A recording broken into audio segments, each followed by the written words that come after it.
Hi everyone, welcome back to another video. और आज की इस वीडियो में हम बात करने वाले हैं आपके सीयूईटी पीजी की 2024 के एग्जाम की तैयारी के बारे में। सो आई होप कि आपकी एग्जाम की तैयारी तो अच्छी चल ही रही होगी। और बहुत से बच्चों के कमेंट्स आए थे कि आपको इस पर्टिकुलर पेपर पे आपको वीडियोस चाहिए, तो आज ये वीडियो आपके लिए लाई हूँ मैं। इस पर्टिकुलर वीडियोस में मैं सीरीज में क्या करवा रही हूँ मैं आपको पहले ये बता दूं। तो मैं आपको 50 इंपॉर्टेंट एमसीक्यूज की पूरी एक लिस्ट प्रोवाइड करती हूँ, जिसमें I request all of you कि अगर आप टेस्ट कर सको अपने आप को कि आपके कितने क्वेश्चन सही होते हैं और कितने गलत। और अगर आपके 10 क्वेश्चन से ज़्यादा गलत हो रहे हैं, बिकॉज़ ये one of the easiest questions है जो कि आपके पेपर में आते हैं। इस पेपर के लिए तो मैंने थोड़ा-सा डिफ़िकल्ट लिया है, क्योंकि ह्यूमैनिटीज़ और सोशल साइंस के बहुत से बच्चे पेपर देते हैं। मतलब सबसे ज़्यादा आई थिंक सो पॉपुलेशन इसी में आ रही होती है, जो बच्चे पेपर देते हैं। तो इसीलिए आई रिक्वेस्ट यू कि आप इसको तो अच्छे से डिफ़िकल्ट लेवल पर ही तैयारी करो और अच्छे लेवल पे तैयारी करो, बिकॉज़ ऐसा नहीं होगा कि आपके कॉम्पिटिशन कम है, बहुत अच्छे लेवल पे कॉम्पिटिशन है आपका। एंड अगर आपको चाहिए एडवांस वीडियो, जिसमें मैं आपको जनरली क्या प्रोवाइड करती हूँ, मैं आपको ये बता देती हूँ। So advance video something like जहाँ पे आपको सबसे डिफिकल्ट क्वेश्चंस आपको जितने भी पेपर में आए हैं, वो आपको मैं सारे प्रोवाइड करती हूँ। एंड उसमें आई सजेस्ट यू कि अगर आपके 10 क्वेश्चंस भी ठीक हो जाते हैं ना, 20 या 30 में से 10 क्वेश्चन भी ठीक हो जाते हैं, दैट मीन्स कि आपकी बहुत अच्छी तैयारी चल रही है। बट इस पर्टिकुलर वीडियो में तो आई रिक्वेस्ट यू 50 के करीब क्वेश्चन होने वाले हैं। 40 से 35 तो आपके ठीक होने ही होने चाहिए। अगर उससे कम है तो आपको तैयारी बहुत अच्छी करने की जरूरत है। So let's begin with the video now. That is BEd humanities and social science के ऊपर ये वीडियो है। एंड इसका जो फर्स्ट क्वेश्चन है, आंसर्स आपको कुछ के पहले ही दिख जाएंगे और कुछ के मैं आपको धीरे-धीरे करके बताती चलूँगी और दिखाती भी चलूँगी। So who was the first ruler of Maurya dynasty? ये तो पता ही है, that is Chandragupta Maurya. Then we have is जो गांधी इन पैक्ट था वो कब साइन हुआ था? That was in 1931। Then which of the following was the main reason for the decline of Harappan civilisation? 4 options है आपके पास, पढ़ सकते हो ऑप्शंस को। जिसका करेक्ट आंसर है that will be rivers shifts and environmental changes. Next question we have is the famous battle of Plassey was fought in which year? That is 1756. Next हमारे पास क्वेश्चन है, who was the last ruler of Mughal empire? कई बच्चों को लग रहा होगा ma'am आप तो बहुत जल्दी करा रही हो, आप तो बहुत जल्दी करवा रहे हो। दैट इज ओनली बिकॉज क्योंकि आपको जो है ना, जब आप पेपर में क्वेश्चंस पढ़ रहे हो, आपको यूं आंसर याद होना चाहिए। आपको मैंने पूछा who was the last ruler of the Mughal empire, आपको ये नहीं कि आपको ऑप्शंस की जरूरत पड़ रही है, आपको ये बताना चाहिए कि हाँ आपका आंसर ये है और आपको वो आंसर बताना है। तो कमेंट्स में आपको पता होना चाहिए, या फिर आप चाहो तो वीडियो को पॉज कर करके कमेंट्स में भी आंसर बता सकते हो। और अगर आपको लगे कि मेरी स्पीड थोड़ी तेज है वीडियो में, तो आप अपने सेटिंग्स पे जाके 3 डॉट आपकी स्क्रीन पे आ रहे होंगे राइट साइड में, उसमें लाइक यहाँ पे आपके पास कहीं 3 डॉट आ रहा होगा, वहाँ पे आप क्लिक करोगे, ऐसे 1 2 3 करके ऐसे 3 डॉट्स बने होंगे, उस पे क्लिक करोगे तो वहाँ पे आपके एक ऑप्शन आएगा यहाँ पे ऐसे में प्लेबैक स्पीड का। और प्लेबैक स्पीड को जब आप क्लिक करोगे तो वहाँ पे आप 0.75 ये सिलेक्ट कर सकते हो, या फिर 0.50 ये आप सिलेक्ट कर सकते हो इजीली। नेक्स्ट अब हमारा जो क्वेश्चन चल रहा था, that is who was the ruler of Mughal empire? Last ruler of the Mughal empire, and that is Bahadur Shah Zafar. Next question है, which of the following was the major feature of Indian national movement after 1905? So major feature क्या रही थी Indian national movement की after 1905 was स्वदेशी movement. Next question है हमारे पास, who was the founder of Indian National Congress? ये तो सबको ही पता होना चाहिए, and that is A.O. Hume. Next question है, जो फर्स्ट बैटल है ऑफ पानीपत वो कब हुई थी, किस साल में हुई थी? एंड ये भी इजी क्वेश्चन है, दैट इज 1526। कुछ क्वेश्चन आपको लग रहा होगा बहुत ही ज्यादा इजी है, तो भाई देख लो, एक भी क्वेश्चन ना ही करो तो ज्यादा ही अच्छा रहेगा आपके लिए फिर तो।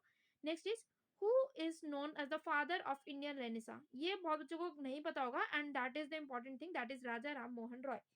देन जो क्विट इंडिया मूवमेंट थी वो किस ईयर में लॉन्च हुई थी? That was 1942। उसके बाद आपके पास है पॉलिटिकल साइंस का टॉपिक्स। सो इसमें पर्टिकुलर क्वेश्चन आपसे पूछे जाते हैं, which of the following is the main feature of Indian political system? So 4 options है, इसका जो correct answer is parliamentary system of government, that is A part. Next is जो concept है of judicial review in India was borrowed from which country? देखो सारे ही हमारे articles वगैरह जो भी हमारे जो मेजर फंडामेंटल राइट्स है वो हमने कहीं ना कहीं से लिए हैं। तो आपको पता होना चाहिए कौन सा फंडामेंटल राइट कहाँ कौन सी कंट्री से लिया गया है हमारे इंडिया के द्वारा। Then we have is the next thing, who among the following is the first woman to become the president of Indian National Congress? 4 option है आपके पास। सो इसका जो करेक्ट आंसर होगा दैट इज एनी बेसेंट। और हाँ, because अब मैं आपको ना कुछ ऐसी एडवांस वीडियोस भी प्रोवाइड कर रही हूँ जिसमें आज जनरली से कि आपको सिर्फ 10 क्वेश्चंस भी अगर आपके सही होते हैं 20 से 30 में से, तो आप बहुत अच्छी तैयारी पे चल रहे हो। अगर आपको वो वीडियो चाहिए तो कोड मैं आपको अभी बता रही हूँ, दैट इज एडवांस्ड वीडियोस। या फिर आप जस्ट मेंशन कर सकते हैं hashtag I need advance video या फिर I need advance video. But एक इंपॉर्टेंट चीज ही, आपको ब्रैकेट में ये जरूर मेंशन करना है कि आप किस पर्टिकुलर चैनल पे इस वीडियो को देख रहे हो। आपको जो भी चैनल का नाम है वो आपको कमेंट्स में जो है मेंशन करना है, तब ही जो मैं देखने वाली हूँ कि किस पे ज्यादा अच्छा उस लेवल पे रिस्पांस आता है, उसी पर्टिकुलर वीडियोस को मैं पहले प्रोवाइड करने वाली हूँ। So who among the following is the first woman to become the president of INC? And that is Annie Besant. Next question है, जो प्रियम्बल है ऑफ इंडियन कॉन्स्टिट्यूशन वो डिक्लेयर क्या करता है, like India to be a secular socialist democratic republic, या फिर democratic federal and republic and the socialist democratic and secular and the secular federal democratic republic. So correct answer is socialist secular democratic republic, that is A part. Who is the head of India state? Indian state का head कौन है इस समय और कौन होता है generally? That is president. Next question है आपके पास, which article of Indian constitution deals with the protection of the environment? ये बहुत कम बच्चों को पता होगा, इसका आंसर आपको पता होना चाहिए वैसे. That is article 48A. जो प्रिंसिपल है ऑफ पॉपुलर सॉवरेनिटी इस, मतलब इसका मतलब क्या है? सॉवरेनिटी का मतलब क्या होता है? मतलब को यही अगर पता होगा तो आप इजीली आंसर बता पाओगे. एंड जो करेक्ट आंसर है दैट इज जो पीपल है are the ultimate source of the authority. Then 18th question पे हम आ गए बहुत ही जल्दी, एंड दैट इज जो इंडियन पार्लियामेंट है वो कंसिस्ट करता है द फॉलोइंग. कौन से होते हैं? Lok Sabha, Rajya Sabha, president. Lok Sabha, Rajya Sabha, chief justice. Lok Sabha, president, speaker, ये तो हो ही नहीं सकता. Lok Sabha, Rajya Sabha, council of minister. So इसका करेक्ट आंसर होगा प्रेसिडेंट, इसमें होता ही होता है. And then Lok Sabha and Rajya Sabha दो हमारे मेजर सभा होती है, वो भी हमारी इसमें होती हैं. लेजिस्लेटिव काउंसिल और या फिर एग्जीक्यूटिव काउंसिल वगैरह वो इसमें रहती है, जनरली वर्क अपॉन करती है. नेक्स्ट अगर बात करें, किस कंट्री से जो है हमने कॉन्स्टिट्यूशन जो है सर्व करता है as the basis of Indian constitution concept, directive principle of state policy. Directive principle आपको जरूर पता होना चाहिए. उसके अलावा आपका जो एक, हाँ एक और होता है आपका क्वाटो क्वात्रो कुछ ऐसा नाम से होता है एक चीज, मतलब हाँ 5 रिट्स. आपको 5 रिट्स आपके पता होने चाहिए. 6 फंडामेंटल राइट्स, डायरेक्टिव प्रिंसिपल और 5 रिट्स. 5 रिट्स अब कौन कौन से हैं मुझे कमेंट्स में बताना. एक मैं आपको नाम बता देती हूँ. एक का नाम होता है आपका आई थिंक मैंडमस, हाँ मैंडमस. और एक का नाम आपका 2 से भी शुरू होता है, जितने मुझे याद है. अभी मैंने कुछ टाइम पहले ही ये चीजें पढ़ी थी तो मुझे याद है. सो इसका जो करेक्ट आंसर है आपको ये बताना है directive principle of state policy कौन सी कंट्री से लिया गया था, एंड दैट इज आयरलैंड. उसके अलावा आपका नेक्स्ट क्वेश्चन है, who is called as the father of Indian constitution? Indian father constitution कौन कहलाते हैं? B R Ambedkar. ये तो सबको ही पता होना चाहिए.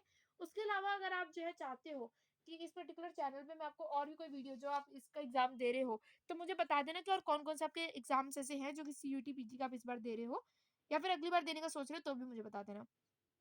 नेक्स्ट इज ऑल्सो, हाँ कई बच्चे पूछेंगे मैम नेक्स्ट ईयर वाले बच्चे जो है 2016 से 17 में देख रहे हैं तो उनके लिए हेल्पफुल है वीडियो. तो हाँ सबके लिए हेल्पफुल है वीडियो क्योंकि एमसीक्यू बेस्ड क्वेश्चन है. आपकी कोई क्वेश्चन या हिस्ट्री तो चेंज होगी नहीं इसमें, या पॉलिटिकल साइंस तो आपकी चेंज होगी नहीं. जैसे जैसे चेंज होगी वैसे वैसे मैं आपको और वीडियोस प्रोवाइड करती रहूंगी. नेक्स्ट क्वेश्चन हमारे पास अब देख लेते हैं. 20 क्वेश्चन हो गए हैं already. So the 21st question now we have is of geography. That is the longest river है world की वो कौन सी है, and that is Nile River. Next, which of the following is the largest continent of by area? That is Asia. Next, which of the following is countries is not landlocked? Landlocked countries की कौन सी नहीं है इनमें से, and that is Canada. Next we have is जो term है green revolution वो associated है with the improvement of, that is agricultural productivity. Then we have is जो highest mountain peak है in the world is, ये बच्चों को बहुत ज्यादा कंफ्यूजन रहते हैं, that is mount Everest. Next question है जो अर्थ के लार्जेस्ट डेजर्ट है, अर्थ का जो लार्जेस्ट डेजर्ट है इस, कौन सा डेजर्ट है आपका अर्थ का largest desert, and that is Sahara desert. सभी को पता होना चाहिए. तो नेक्स्ट इज कौन सा ओशन है is the largest by the surface area, and that's Pacific ocean. कई बच्चे आर्कटिक भी लिख कर आते हैं तो याद रखना भाई आर्कटिक या अटलांटिक नहीं है, पैसिफिक ओशन है. इंडियन ओशन तो बच्चों को पता ही होता है कि सबसे बड़ा नहीं है, बस इंडिया के साउथ में आता है. एंड जनरली इंडिया जो है वो घिरा हुआ है 3 ओशन से, मतलब 3 पानी की बॉडी से. एक तरफ होता है अरेबियन सी, एक तरफ होता है हमारा इंडियन ओशन, और एक तरफ हमारा दूसरा एक और है दैट इज बंगाल के नाम से होता है वो. अब आपको बताने का उस पर्टिकुलर ओशन का या उस पर्टिकुलर सी का क्या नाम होगा, कौन सी वाटर बॉडी है जो कि जो है एक तरफ अरेबियन सी और दूसरी तरफ जो कि होती है ईस्ट साइड में, कौन सी वाटर बॉडी होती है, और वो बंगाल नेम से ही है तो आपको पता होना चाहिए. What is the capital of Australia? ये तो सबको ही पता होना चाहिए, that is Canberra. Then we have is which of the following is a natural boundary between India and China? India और चाइना के बीच में कौन सी एक नेचुरल बाउंड्री है, एंड दैट इज हिमालयास की एक बाउंड्री है हमारे पास. Largest fresh water lake in the world is, fresh water lake का लार्जेस्ट, मतलब फ्रेश वाटर लेक जो है लार्जेस्ट कहाँ पर है, कौन सा है, that is lake Baikal. A part आपका करेक्ट आंसर है. 30 क्वेश्चन हो गए हैं. नेक्स्ट टॉपिक हमारा इकोनॉमिक्स.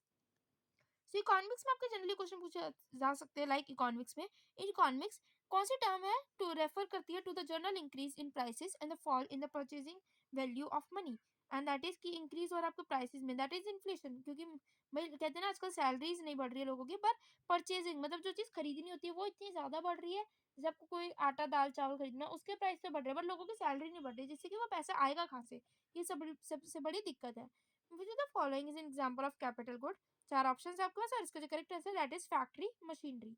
नेक्स्ट क्वेश्चन है who is regarded as the father of modern economics that is Adam Smith. और ये आपका इंपॉर्टेंट क्वेश्चन है which is the primary objective of the what is the primary objective of the fiscal policy। चार option है और इसका जो correct answer will be manage government expenditure and revenue collection. Next है हमारे पास question number 35 which are the following is not a component of GDP. GDP का एक कौन सा कंपोनेंट नहीं है। चार ऑप्शन है आपके पास और इसका जो करेक्ट आंसर होगा that will B import duties, वो हमारा जीडीपी के अंडर में नहीं आता है। नेक्स्ट क्वेश्चन में हम आ जाते हैं एक सेकेंड या सो नेक्स्ट क्वेश्चन अब आपके पास है which are the following is an example of a micro economic issue. कौन सा एक ऐसा एग्जांपल है माइक्रो इकोनॉमिक इशू का that is consumer choice and demand. Next question पे हम आ जाते हैं जो बेसिक इकोनॉमिक प्रॉब्लम है in every economy is. So basic problem तो यही है ना स्कार्सिटी ऑफ रिसोर्सेज के, रिसोर्सेज बहुत ज्यादा कम है एंड जनरली डेवलपिंग कंट्रीज के ऊपर ज्यादा इश्यूज होते हैं इस चीजों के। नेक्स्ट हमारे पास है जो गवर्नमेंट लाइक जो इकोनॉमिक सिस्टम है इन विच प्रोडक्शन लाइक जो इकोनॉमिक सिस्टम है in which production and distribution are determined by the government is known as, मतलब जहाँ पे गवर्नमेंट सब कुछ डील करती है and that is socialism. And capitalism होता है जहाँ पे कैपिटल या फिर एक पर्टिकुलर पर्सन एक पर्टिकुलर कैपिटलिस्ट पर्सन जिसका पैसे है वो ज्यादा चीजें जो है वो अपने अंडर में रखता है। Then question number 39 in which type of market does perfect competition occur. So perfect competition generally जो है वो एक ही जगह होगा दैट इज परफेक्ट कंपटीशन में। सो ये क्वेश्चन तो मुझे करेक्ट नहीं लग रहा है, इसमें कुछ ना कुछ दिक्कत हो सकती है तो इसको आप ये तो कैंसिल ही कर सकते हो क्वेश्चन नंबर 39 को। Next is question number 40 what does the term liquidity refers to in the finance. ये आपको पता ही होना चाहिए, अगर आपने टॉपिक नहीं पढ़ा कभी भी तो समझ लेना कि आपकी तैयारी अच्छी नहीं है। लिक्विडिटी का मतलब क्या होता है फाइनेंस में एंड दैट इज चार ऑप्शंस आपके पास और इसका करेक्ट आंसर होगा that is the ability to convert the assets into the cash. Next step हमारे पास है लास्ट 10 क्वेश्चंस। सो इसका एक क्वेश्चन में आपको होमवर्क भी देने वाली तो वो भी आप जरूर नोट कर लेना और उसको कमेंट्स में आपको उसका आंसर बताना होगा। सो जो मेरा क्वेश्चन है that is the main objective है of the goods and services tax GST is. So GST का जो मेन क्या रहता है जो मेन ऑब्जेक्टिव क्या होता है जीएसटी का। चार ऑप्शन है आपके पास और इसका जो करेक्ट आंसर है that is reduce the indirect taxes and simplify the tax structure. Next है which of the following is a function of the reserve bank of India. RBI का एक मेजर फंक्शन कौन सा होता है, एक कौन सा मेजर फंक्शन होता है। तो चारों ही है इनके तीनों मेजरली कलेक्ट करना टैक्सेस, प्रिंट करना करेंसी नोट्स एंड सुपरवाइज करना एक फॉरेन एक्सचेंज रेट्स को।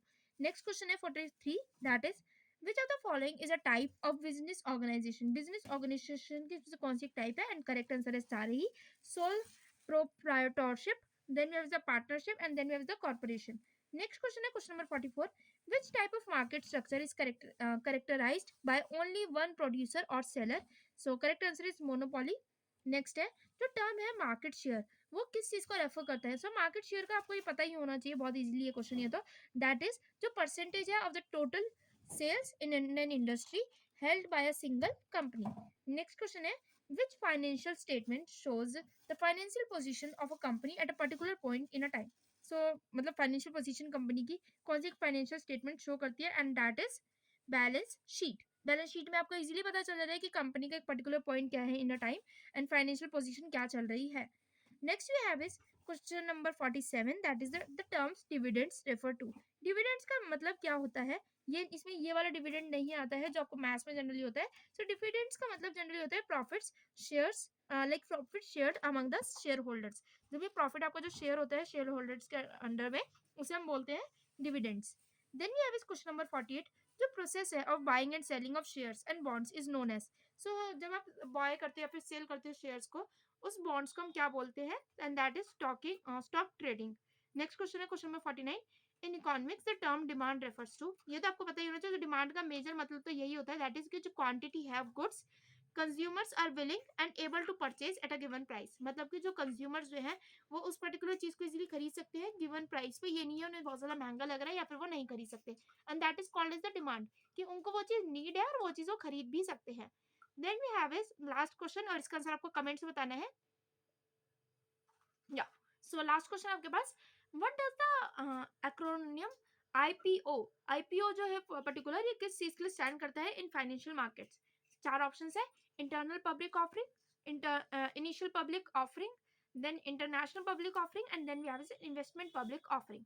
सो 4 में से आपको बताना है कौन सा करेक्ट आंसर होगा। उसके अलावा वीडियो में मैंने आपको कोड बता दिया है फॉर द एडवांस वीडियो, तो आप वो कमेंट्स में बता देना मुझे, एंड अगर आपको वो वीडियो चाहिए तो। उसके अलावा अगर आप किसी और पर्टिकुलर सीयूईटी एग्जाम के लिए तैयारी कर रहे हो, और अगर आप इस वीडियो को 2016 मतलब 26 में या 2027 में भी देख रहे हो, तो भी आप मुझे कमेंट्स में बता सकते हो कि आपकी कौन सी एग्जाम डेट्स वगैरह हैं।